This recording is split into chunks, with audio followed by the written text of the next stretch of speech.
There is now a legitimate possible tsunami hazard which might come to fruition if a specific Indonesian volcano erupts in the near future.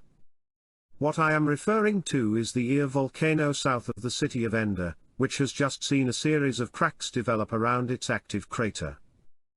This Ia volcano region is already highly hydrothermally altered, meaning it has a fraction of the strength the surrounding rock has.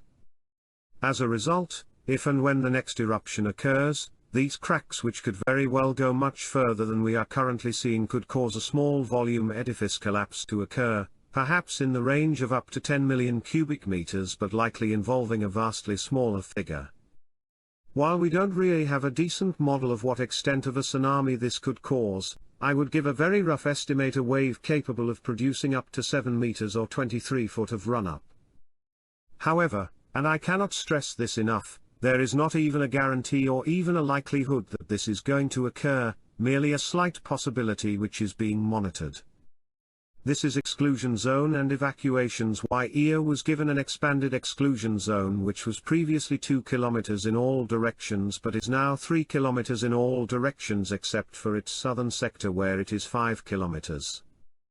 This sector is where any hypothetical landslide and tsunami would be generated. As a result of this new exclusion zone, several hundred people across what I counted to be 103 structures were evacuated. I also want to note that a false panic was created earlier today claiming that Ia is actively erupting. This is not the case, at least as of when I published this video on November 6th. Ia's alert level was raised from 2 to 3 on November 5th, indicating a color code change from yellow to orange due to its increasing volcanic unrest. This has consisted not only with the formation of the aforementioned cracks, but also due to an increasing number of volcanic earthquakes which have jumped from an average of 1 a day to 13 a day, most recently spiking to include 47 volcanic earthquakes on November 5th. Alongside this, a strong sulfur odor has been gas emissions detected and reported by residents surrounding the volcano, likely correlating to increased emissions of hydrogen sulfide gas. While the exact amount of this gas has not been measured, but has been observed, is an increase in a gas that often occurs alongside it, sulfur dioxide.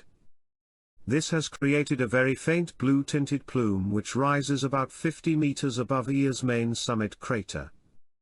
Although we still aren't completely sure what is occurring at the Ia volcano, especially at depth, a 5-hour journey, its recent increase in activity was sufficient to cause some of the scientists currently monitoring the aftermath of Luotobai's destructive eruption to make a 5-hour drive